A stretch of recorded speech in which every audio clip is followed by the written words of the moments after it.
Breaking the News with Des Clark.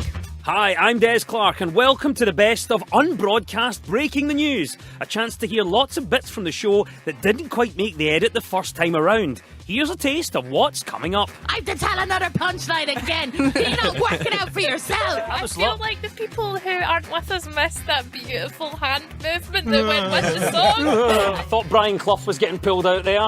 Thought the Damned United was happening. And would just be referred to on the island as the interesting house. Yeah. You could kind of do it, and I don't think anyone could tell any different. Just keep wearing the mask. I'm going to continue with my 80s theme. That sounds lovely. For years, we just knew that as Taggart. I can't promise that will make any more sense by the end, but you will have had a good time. There are many reasons why something might make the Breaking the News cutting room floor. Mostly it's just timing or me struggling to pronounce really difficult words like indefatigability, ecofeckin, or Edinburgh. In our slow journey back to having a live audience again, first we had some panellists back in the room with each other, socially distanced of course, and to mark the occasion I was joined by Fred Macaulay and Billy Kirkwood, talking all things lockdown and the pandemic. We have all of our panellists now in the same room. Yeah, can I just say how well we're all looking? You know, the pandemic has been good to us, hasn't it? It's amazing what no income does to your dietary intake. I've not been this light since about 1996. Yeah. Well, I've got to say I've gone the other way. With my top off, I look like a melted candle, Fred, at this point. It has not been a good time. I'm like the walking lava lamp. A goth lava lamp is what I am. That's beautiful. That's a gorgeous image. I wish you could see it at home. Now, the next few clips are from some of our first shows out of lockdown and in front of an audience at the Edinburgh Festival Fringe. Now, I'm not saying a year of recording the show on Zoom made our panellists a bit weird, but soon you're going to hear Raymond Mearns admit to a crime whilst trying to solve the climate crisis, Josie Long lie to children, and Elaine Malcolmson give tips for staying out all night to save money in hotels. First though, here's Stuart Mitchell talking energy prices. I think we need to have a report on something that affects everyone. Like, for instance, a report on the energy crisis and why it cost me last night £16.50 to microwave a 99p lasagna.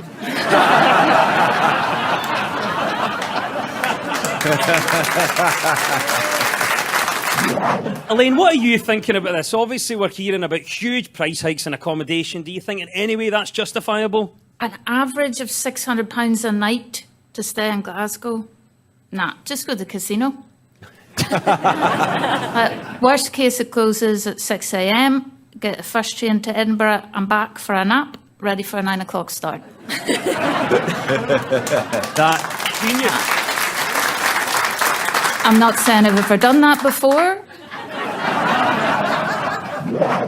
Josie, what about it then? What do you think? What's the biggest lie you've ever told? So it was really recent and I feel really cut up about it because my partner had to go down to London to work and I was with my daughter alone in the flat for the first time since the lockdowns, and I was planning on like doing loads of good stuff with her, and then first thing in the morning we went in the bathroom and the whole bathroom was covered in carpet beetle larvae, which I didn't even know there was an indoor beetle. I was very upset by it and I knew I had to get rid of them, but I was thinking I don't want my daughter to see me killing things, because we tried to bring her up like, oh, just be gentle with the ant, they're just living their life, you know, try to be curious about the world and gentle. So I tried to get her out the bathroom, but then the hallway outside was covered in carpet beetle larvae and I was like, I don't know what to do, like the gut revulsion and the panic. Anyway, long story short, I told her that they love swimming and I convinced her to put hundreds of them down the toilet. So I nearly bought an electric car, but the battery runs out after 5 years and it's £10,000 to replace it. But the battery, right? A battery in an electric car, because my car died in lockdown because it never moved. Cars have got to move, but my car never moved in lockdown, and it's a big manky diesel, and it died. Right? It just died. It just lay in the street going, "Gonna move me? Gonna move me?" And it just died, right? So I had to buy another car, right? And I was honestly looking at either a hybrid and an electric motor, and I just went, oh man. And I do 30, 40,000 mile a year, you know, because when you're a serial killer, you need to put the miles in. Right? And, you know, I'm carrying shovels and all that, right? I mean,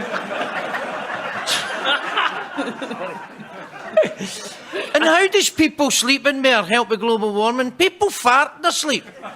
Seriously. Well, that's what they do. Save them up all day. Save them up all day, man. May I just let them go, right? Any time of day. Sometimes if I'm in a public place, I'll let them go silently, or in a lift, I'll force one out. But people, this is causing, right, flatus it's called, in cattle. This is 11% of greenhouse gases. Nitrous oxide is coming from farts. And you're going to put everybody to sleep? Here we go, man. I tell you what, it's going to be like a greenhouse in 18 months. What is it they said? There was someone in tweet this month that there's no borders in climate change or something, you know. And there's old folk in Scotland. There's like a tornado or a hurricane in Miami, utter devastation. There's always an old boy here that goes, "We'll get the tail end of that, won't we?" Well, it's going to get worse. We are going to get tail ends. Jim Smith there, a man who's never far away from doing a really good celebrity impression, and even closer to doing a dodgy one.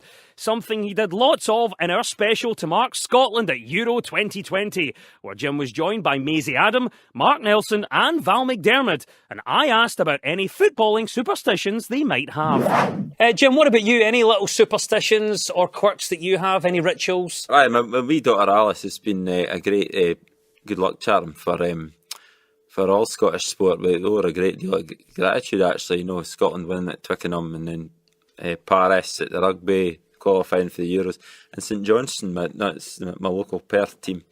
And they've won the Cup double this year. I don't know if anyone outside Scotland knew that, but because it wasn't Old Firm, but they won both the League Cup and the Scottish Cup.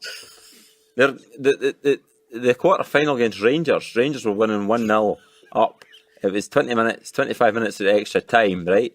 So they sent the keeper up, St Johnstone, in the corner, and the bloody keeper headed it off their St Johnstone's main striker. He didn't know anything about it, and into the net, 1-1, and then we won in penalties, knocked out Rangers. And you think that's down to the birth of your daughter? Well, what you don't know, Maisie, is it was actually the keeper holding up Jim's daughter to knock the ball down. So that was the keeper not staying on his line. Yeah, absolutely. So it's your fault. Aye. What I loved is just the glazed look halfway through that was absolutely brilliant. Like for me or her? Both of you. I don't know what was happening. That was gorgeous. Can I just ask, your whole family steeped in like Leeds United history? Do you get talked about the great glory days of the 70s when it was a lot of Scots in that team, wasn't there? Yeah. Big hard men. The Don Revie years. The Don Revie years. Aye. Yes. Dolly Bremner. Oh no! I thought, where's this going? Yeah, I'll be honest. I thought Brian Clough was getting pulled out there. Thought the damned United was happening, but it went down the other road. You want bloody shooting, you two! Out of context, that sounds like a really thinly veiled threat against Maisie. I'm so sorry. One thing we talked a lot about this year was the vaccine rollout. And in the midst of this double jab discussion, Amy Matthews said what everyone was thinking. Thank God Dolly Parton decided to invest in a vaccine. That was the conclusion, pretty much. Yeah, she's been working 9 to Pfizer. Absolutely. We can all go home now. You can't boo, laugh and applaud. Over the lockdown, have your jokes not got more Moderna? Well, at least I wasn't whipping out my Johnson & Johnson material. You also heard Jamie McDonald there. The next set of clips that have yet to hit the airwaves are from our public opinion round. This round tends to feature more social and lifestyle news, not to be confused with news about a social life, something we've not had much of over the past couple of years. Up next is Ahir Shah's reluctance to move to the Scottish Islands with Susie McCabe and Joe Caulfield's fear of heights. But in this first clip, my mate Ray Bradshaw was sitting in for me and he put questions about lockdown skills to Connor Burns. Did you pick up any new skills in the pandemic?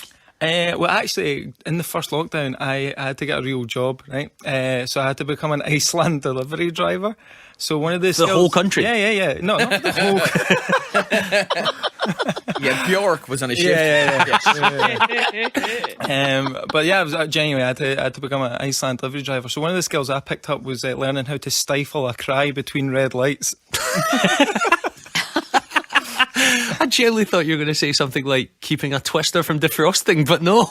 Honestly, God, you know what happened to me? I got robbed. I went in to do a delivery and I came out and 4 guys had completely ransacked my van. Like, they emptied the whole thing. Yeah, 24 quid's worth of stock they got away with. It's brutal.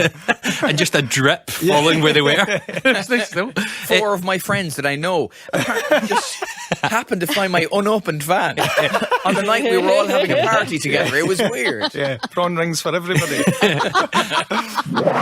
Well, I hear, as someone perhaps from the south of England, could you see yourself giving up city life and moving to the islands? 100% no. No, wouldn't do it.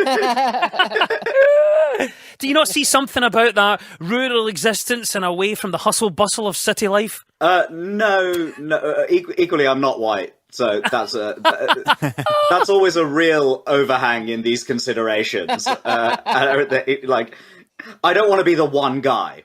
Oh, okay, yeah, okay, fair enough. I get you. Yeah, that's well, okay, I get that. I hear if we move together, you can be the one guy, and me and my partner can be the one couple.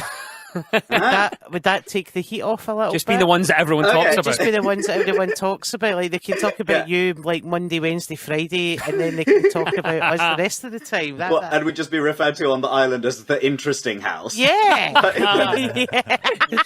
He drinks gin and loves a good knitting pattern, so he does. Joe, what would you travel to see? I've already done what was my dream, which was to I went on a helicopter ride in the Grand Canyon. That's what I wanted to see. But I didn't realise that I have terrible, terrible fear of heights. And as soon as the helicopter started to move, I had to close my eyes and I didn't see a thing the entire voyage. And everyone else around was talking and going, oh, it's 2 miles deep. And I was next to the pilot because they seat you by weight. And he just kept going, you're going to be sick. And I'm going, no, but I may open the door and throw myself out.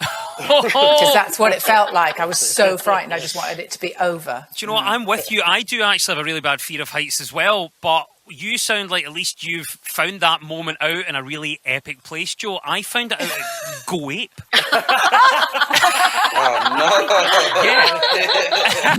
You also heard Neil Delamere in there. Now, after a lot of campaigning, a long-awaited US government report on UFOs was released, and it concluded that there is not enough evidence to prove the existence of alien life, but couldn't rule out the possibility either. And for Liam Withnell, that wasn't good enough. It's just a bit of a lawyer's answer, this, isn't it? A bit of a, well, we can't say either way. And it's kind of it seems like a bit of a tribute to late Donald Rumsfeld's famous old, well, we don't know what we don't know, and we know what we don't know, and you know all that. I just don't know the point. Why are we having this report? We might as well have a report about whether or not I'm about to join Love Island, okay? Look, I can't say whether or not I'm about to join Love Island, okay? But I also can't say that I'm not about to join Love Island, okay? You just have to come to your own decisions when you see the evidence in front of you.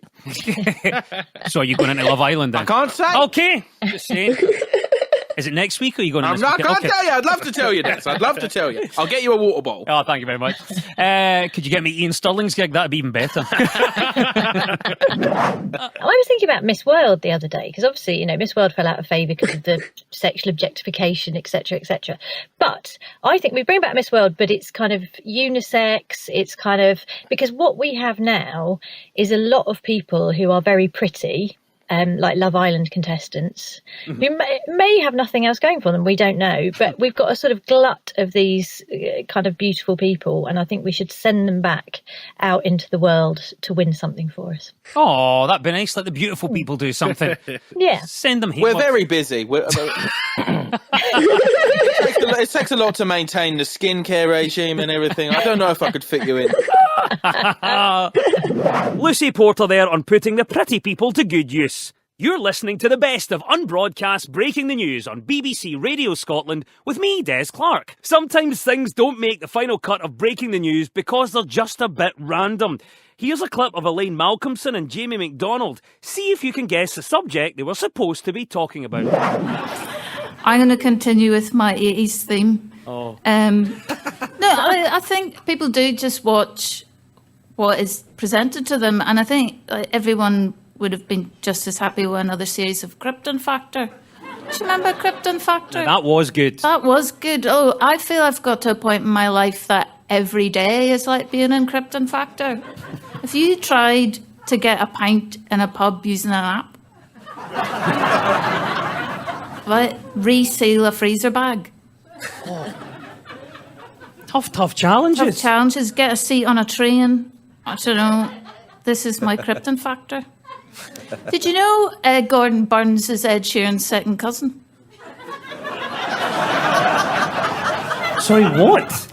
Hang on, just for context, Gordon Burns Gordon was the Burns. host of the TV show Krypton Factor, popular in the 80s and early 90s, and he's related to Ed Sheeran. Second cousin.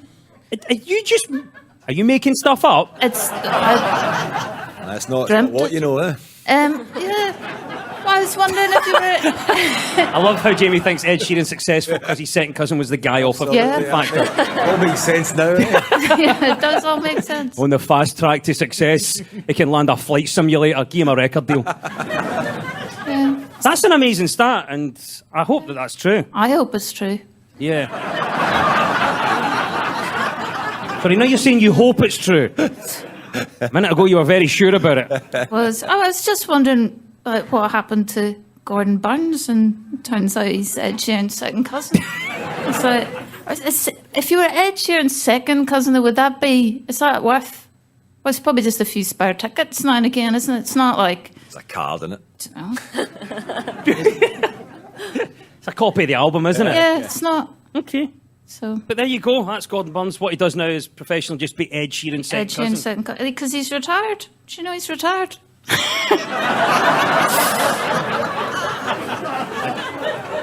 I didn't know. I don't know much about him. No, I mean, he did a few things after Krypton Factor, obviously, but he's fully retired now. Fully retired. Mhm. I can't place him. Can't place him. Well, do you know Ed Sheeran? It's his second cousin. Cousin of Aye. Gordon Burns. Oh, aye, you'd know him. Aye, definitely. That was from around where we were talking about the Netflix show Squid Game. No, really, we were. You just never know where the chat is going to go sometimes. The next couple of clips feature Liam Withnell again, talking about alternative medicine, along with Christopher MacArthur-Boyd on COVID travel restrictions and, Morrissey. Liam, what do you think about this? We're obviously looking at alternatives and people don't want to be pill popping as the answer to every issue. So do you think doctors should look at alternatives to medicine? Well, diet and exercise, I think, is still part of a doctor's general purview. You know what I mean? I think we should stop there. I don't want to be introducing other mad stuff. I don't want to go to a doctor's with a third-degree burn and be sent home with a dream catcher. You know what I mean? I don't want a doctor asking me to rub some juniper berries on my garden shed to deal with tinnitus. Right? I think let's keep it medical. Is all I'm saying. Yeah, so you're not into the holistic stuff for the alternative remedies? No. I prefer the stuff that's been tested and works rather than the stuff that's been written down in a 14-year-old's diary and kept as proof. Although juniper berries rubbed in a shed, it sounds like a gin that I would drink. It sounds like a Morrissey song, doesn't it? Juniper berries rubbed in a shed. I just feel like if we're going to stop Mancunian people coming into Scotland, like there is definitely going to be a song on the next Morrissey album about I wanted to go to Portree, to the Isle of Skye, but you wouldn't let me, Nicola. And, you know, that'll be better than most of the stuff they've done. That was absolutely beautiful and nowhere near right-wing enough for current Morrissey stuff. I feel like the people who aren't with us missed that beautiful hand movement that went with the song and the wobbly chin. Daffodils and a copy of the UKIP manifesto. I only wanted to drink Buckfast in Coatbridge. And visit the time capsule. I'm sure Moz is a big fan of the show. There you also heard Ashley's story. Here are some never-before-heard clips from the People in the News round, where panellists talk about well-known faces who've appeared in the news. Soon you'll hear Aisha Hazarika on Tandaway Newton, Dane Baptiste on Kim Kardashian, and Mark Jennings on Dame Sarah Gilbert. But first, here's Alison Spittle on footballer Jordan Pickford.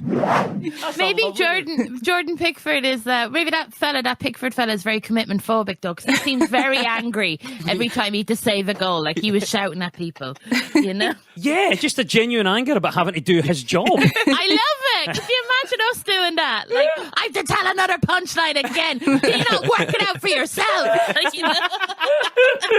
I don't care where you live. To be fair, that usually is week 4 of The Fringe. I think this is the actress who was known as Tandy Newton, but she has said that people got her name wrong, and actually her real name is Thandiwe Newton, which is the original Zimbabwean spelling of her name. And so that's what she's now going to be called. And I love this story because it's the most British story I have ever heard, like a woman taking 20 years to tell people they've been getting her name wrong. I love it. But I also think she's like so brave to change it, because just think of all the admin she's now got to do. Because I'm really proud of my heritage, but not enough to have to change all my passwords again. What do you think about this, Scott? Thandiwe Newton embracing her name. Are you pleased to see this? I like the fact that she's claimed back the W. So now she's just got a lot of people mispronouncing 2 parts of her name. You know, Thandiwe. All right, Thandiwe. I think but I've often wondered. Because I'm a female comic, I've often desired a travel show. You may know, but for female comics, this is quite difficult. Male comics, they can have one with their mum, their dad, their cousin 3 times removed. Some geezer they met once at a bus stop. But it doesn't really happen for women. So I sort of fancy if I maybe got myself into a bit of a Joanna Lumley place and had this voice, then, I could have that travel show. Here I am in a hot spring with some monkeys. How lovely. I love that.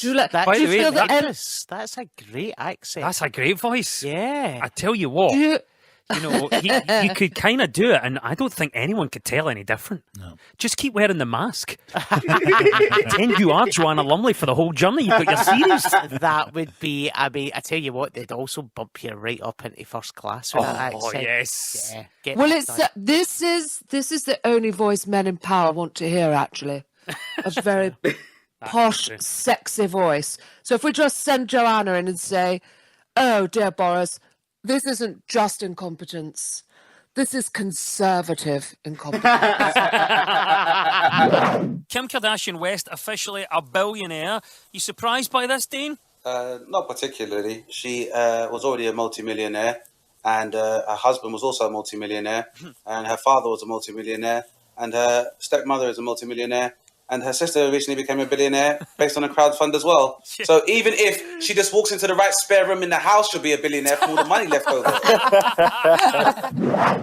I'm kind of worried about the quality of the tributes that Sarah Gilbert's been receiving, because it started off with a knighthood, and then she got a standing ovation at Wimbledon, and now she's just getting a Barbie doll made of her. It's like, what's going to be happening in 6 months down the line? She's just going to be hosting the Iceland adverts. I'd hate to stick on my telly and see how the AstraZeneca vaccine has to be kept at sub-zero temperatures, just like bird's eye fish fingers. Everyone just loves Lorraine Kelly. I love Lorraine Kelly. I think part of it is as well because she sort of, when you watch her TV show, it's like you feel like you're bunking off school. So I think that is one of the things that people love her for. Yeah. The other thing that people really like her for is that she's kind of nice, but she does have an edge. She really threw some shade on Jennifer Arcuri when she came on. She was being interviewed by Piers Morgan. So I think people just really love her. Can I just say a slight tangent here? I loved one of the phrases that Aisha used. I'm a proper Celt, so I've been sunburnt in Spain between the passenger door and the boot of the taxi. I think you're the same. Yes. I love when people use that phrase, God, this person threw a bit of shade at another person, because I always think, that sounds lovely. could they throw them a lovely big white hat as well? But 11 weeks into the first lockdown days, let me take you back to that when coronavirus met climate change and we were all basking in the March sunshine. And she said, "Good news, Scotland. We're relaxing the restrictions, and you can all now exercise for 2 hours every day instead of 1.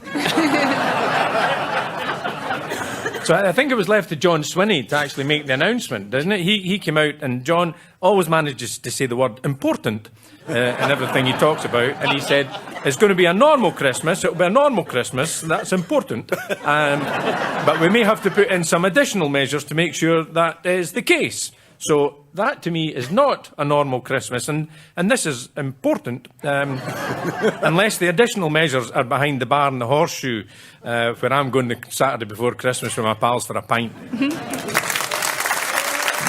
So, if your name matched your personality, what would it be? In amongst a certain group of comics, I'm known as Daphne, right? I knew my surname, Agnew, was kind of derived from the French for lamb, you know, l'agneau.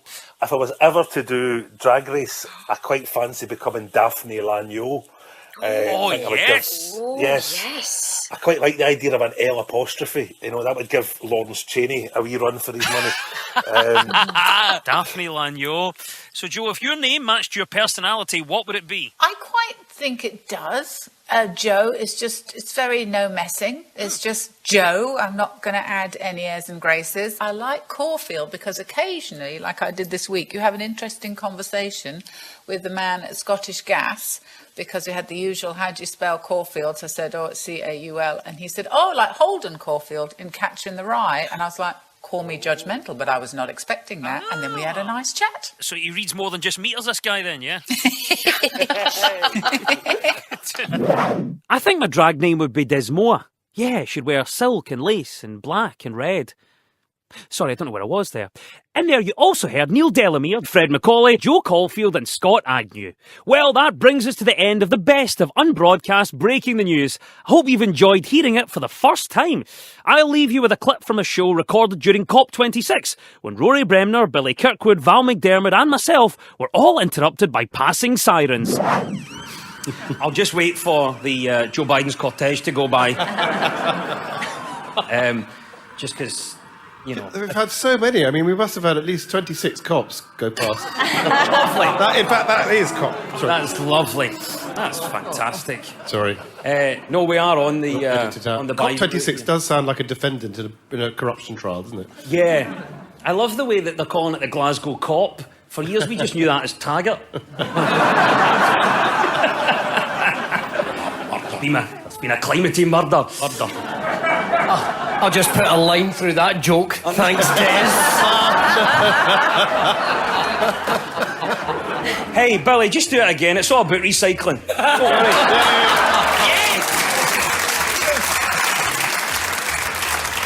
And with that, the best of unbroadcast breaking the news is now broken. Goodbye!